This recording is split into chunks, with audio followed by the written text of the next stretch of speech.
ఓం నమో శ్రీ లక్ష్మీ వెంకటేశ్వరాయ శ్రీ మహాగణాధిపతి నమః. ఉగ్రం వీరం మహావిష్ణుం జ్వలంతం సర్వతోముఖం నృసింహం భీషణం భద్రం మృత్యుర్నమామ్యహం. ప్రేక్షకుల నమస్కారాలు తెలియజేస్తూ మనం జూలై నెల ఎలా ఉంటుంది 12 రాశులకి అనే విషయాన్ని తెలుసుకుందాం. ప్రధానమైనటువంటి గ్రహాల్లో జూలై నెలలో గురుడు కర్కాటక రాశిలో, మీనరాశిలో శని, కుంభరాశిలో రాహు, మరి రవి ఆయన తులారాశి కర్కాటక రాశుల్లో సంచారం ఉంటుంది. అయితే మరి ప్రస్తుతం బుధుడు కూడా మనకి మిథున రాశిలోనే ఉన్నాడు. ఇటువంటి గ్రహాల యొక్క సంబంధ బాంధవ్యాలు ఉంటాయి. కుజుడు వృషభం మిథునంలో ఉంటాడు. చేత ప్రతి పని యందు కూడా చాలా శ్రద్ధ అనేది ప్రతి వ్యక్తికి అవసరం. గ్రహాల యొక్క సంబంధాలు తెలుసుకుని తద్వారా అనుకూలంగా ఉన్నప్పుడు వేగంగా వెళ్ళడానికి, కాస్త ప్రతికూలంగా ఉన్నప్పుడు జాగ్రత్తలు తీసుకుంటూ మనం వెళ్ళాలి. గోచారాన్ని బట్టి ఈ ఫలితాలు ఉంటాయి. అంటే ఖగోళంలో ఈ జూలై నెలలో గ్రహాలు ఎలా ఉన్నాయి, ఆ గ్రహముల యొక్క బలాన్ని బట్టి ఆ రాశిలో జన్మించిన వారి యొక్క ఫలితాలు తెలుసుకుందాం. ముందుగా మనం మేషరాశి గురించి తెలుసుకుందాం. మిథున రాశి. ఈ మిథున రాశి వారికి అత్యద్భుతంగా గురుడు 2వ స్థాన సంచారం వల్ల కుటుంబ ఆర్థిక సంతానపరమైన వ్యవహారాలు చాలా ప్రోత్సాహకరంగా ఉన్నాయి. ఈ రాశి వారు పట్టిందల్లా బంగారం అన్నట్లుగా మరి మిథున రాశి వారికి గ్రహాలన్నీ కూడా అనుకూలమైనటువంటి పరిస్థితులు కనపడుతున్నాయి. అంటే బంధుమిత్రుల యొక్క సహాయ సహకారాలు ఉంటాయి, పబ్లిక్ రిలేషన్స్ బాగుంటాయి, అలాగనే సంతానపరమైన వ్యవహారాలు అనుకూలత ఉంటుంది. మీరు తలిచినటువంటి పనులన్నీ కూడా చాలా చక్కగా పూర్తి చేయగలుగుతారు. దూరం నుండి శుభవార్తలు అందుతాయి. మీ ఆలోచనలు చాలా సక్రమంగా ఉంటాయి. స్థిరమైన నిర్ణయాలతో ముందుకు దూసుకుని వెళ్ళగలుగుతారు. కొన్ని సాహసమైనటువంటి కార్యాలు కూడా చేస్తారు. చాలా కాలం నుండి నిలిచినటువంటి పనులన్నీ కూడా ఈ మాసంలో, అంటే ఈ జూలై మాసంలో మీకు అనుకూలమైనటువంటి వాతావరణం కనబడుతుంది.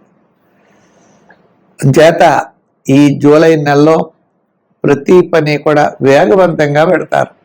ఆత్మస్థైర్యం, ధైర్యం, ముఖ్యమైన వ్యవహారాల్లో విజయం, ఇతరుల యొక్క సహాయ సహకారాలు లభించడం, దూరం నుండి శుభవార్తలు అందడం, ఇటువంటివన్నీ కూడా జరుగుతాయి. కొన్ని అనుకోనటువంటి సమస్యలన్నిటికీ కూడా పరిష్కార మార్గం ద్వారా తప్పనిసరిగా మీరు విజయం సాధించగలుగుతారు. మరి ఎక్కువగా ఈ రాశివారు క్రయ విక్రయాదుల్లో శ్రద్ధ పెట్టండి. దూరం నుండి కొన్ని ముఖ్యమైన వార్తలు వస్తాయి, వాటికి సమాధానం ఇచ్చేటువంటి పరిస్థితులు మీరు చేసుకోవాలి.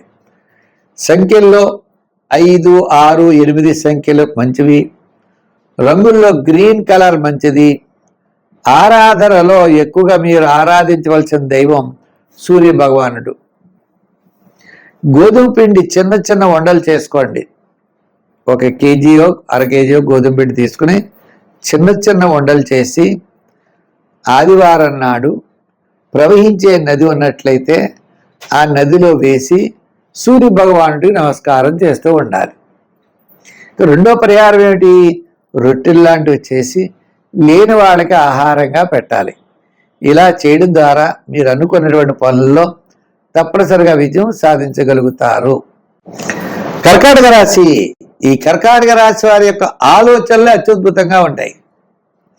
ఆత్మస్థైర్యం, ధైర్యం, స్థిరాస్తి సంబంధించిన వ్యవహారాల్లో అనుకూలత, కోర్టు వ్యవహారాలు లాభిస్తాయి. సోదర వర్గ అనుకూలత ఉంటుంది. స్థిరాస్తి డెవలప్మెంట్స్ ఖచ్చితంగా కనబడుతున్నాయి.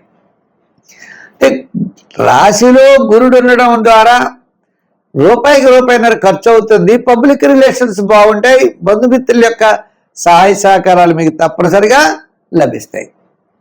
ఉద్యోగ విషయానికి వచ్చినట్లయితే అధికారులు మెప్పు పొందుతారు. ఆర్థిక ప్రయోజనాలు ఉంటాయి. రాజకీయ పరంగా మనం చూసినట్లయితే ఆహ్వానాలు అందుకుంటారు. ఇంకా వృత్తులు, చేతి వృత్తులు, సంచార వృత్తులు, చిన్న చిన్న వృత్తులు చేసేవారికి తాత్కాలికంగా మాత్రమే యోగిస్తుంది. వ్యాపారాత్మకంగా చేసుకున్న పార్ట్నర్షిప్కు పెద్దగా అనుకూలంగా ఉండదు. కానీ మాసంలో జూలై నెలలో మొట్టమొదటి 15 రోజులు ఆర్థిక ప్రోత్సాహం, ఆర్థికపరమైన డెవలప్మెంట్స్, వ్యాపారంలో మంచి అభివృద్ధి, గృహోపకరణాలు, ఫైనాన్స్, జనరల్, కిరాణా, మెడికల్, ఫ్యాన్సీ, ఐటీ రంగం, షేర్స్ వారికి కూడా మాసంలో మొదటి భాగం చాలా అనుకూలంగా ఉన్నది. అంటే కొంతమంది మిమ్మల్ని ఆర్థిక ఒత్తిడికి లోన్ చేసేటువంటి అవకాశాలు ఉన్నాయి. మీరు అటువంటి ఆర్థికపరమైన ఒత్తిడికి లోనవరు, చాలా శ్రద్ధ వహిస్తారు, మంచి ఆలోచనలతో ముందుకు పెడతారు, విజయం సాధిస్తారు. సంఖ్యల్లో మీరు ఎక్కువగా 1, 2, 9 వాడండి. అంటే 1, 2, 9 సంఖ్యలు, ఎరుపు, తెలుపు, గోల్డ్ కలర్స్ చాలా మంచివి. తద్వారా విశేషమైన ఫలితాన్ని మీరు పొందగలుగుతారు. అంచేత ఆరాధనలో కూడా ఎక్కువగా మీరు శివారాధన చేయాలి. గురువారం నియమం పెట్టుకోండి. గురువారం నాడు ఓ పూట పోయిన ఓ పూట టిఫిన్, గురు చరిత్ర లాంటివి పారాయణ చేయాలి. దక్షిణామూర్తి కానీ, మరి దత్తాత్రేయుడి యొక్క చరిత్ర కానీ, మరి సంఖ్యల్లో అనుకున్నాం. ఇంకా రంగుల్లోకి వచ్చేటప్పటికి తెలుపు రంగు అనుకున్నాం. ఆరాధనలో మరి దత్తాత్రేయుడు పూజించండి, మంచి ఫలితాలు ఉంటాయి. గురువారం నాడు శనగలు, శనగపప్పుతో తయారు చేయబడిన పదార్థాలు మీరు ప్రసాదంగా పంచిపెట్టండి. సింహరాశి. ఈ సింహరాశి వారికి అష్టమంలో శని, సప్తమంలో రాహు, గురుడు వ్యయంలో గురుడు. గ్రహాలన్నీ కూడా పెద్దగా ఏం బలంగా లేవు. ఒక్క కుజుడు, రవి పర్వాలేదు, ఆత్మస్థైర్యం ఉంటుంది, స్థిరాస్తి డెవలప్మెంట్స్ ఉంటాయి, సోదర వర్గ అనుకూలత ఉంటుంది. అలాగనే మీకు రియల్ ఎస్టేట్ సంబంధించిన భూ సమస్యలు ఏమైనా ఉంటే పరిష్కారం అవుతాయి. జూలై నెలలో ఆర్థికపరమైనటువంటి ఇబ్బందులు కూడా తగ్గుతాయి. అంచేత బంధుమిత్రుల యొక్క సహాయ సహకారాలు లభిస్తాయి. రూపాయికి రూపాయిన్నర ఖర్చు ఎక్కువ జరుగుతుంది. మీరు ఒకటి నుంచి అనుకుంటే ఇంకొకటి ఖర్చు అవుతూ ఉంటుంది. సమస్యలు అయితే పరిష్కార మార్గం అవుతాయి. కాస్త అనవసరమైన వ్యవహారాలకి దూరంగా ఉండండి. అనవసరమైనటువంటి వ్యయానికి కూడా దూరంగా ఉండండి. మంచి ఆలోచనలతో ముందుకు పెడతారు. చాలా శ్రమ ఎక్కువగా ఉంటుంది. శ్రమకు తగినటువంటి ఫలితం ఉంటుంది, గుర్తింపు లభిస్తుంది. ఆర్థికపరమైన వ్యవస్థలో మంచి మార్పులు వస్తాయి. ఇలా మంచి మీకు రన్నింగుగా డబ్బులు కనపడకపోవచ్చు, కానీ స్థిరాస్తి వ్యవహారాలు మాత్రం అనుకూలంగా ఉన్నాయి. ఉద్యోగుల్లో కూడా అధికారులు మెప్పు పొందుతారు. రాజకీయ నాయకులకు అనుకూలత ఉన్నది.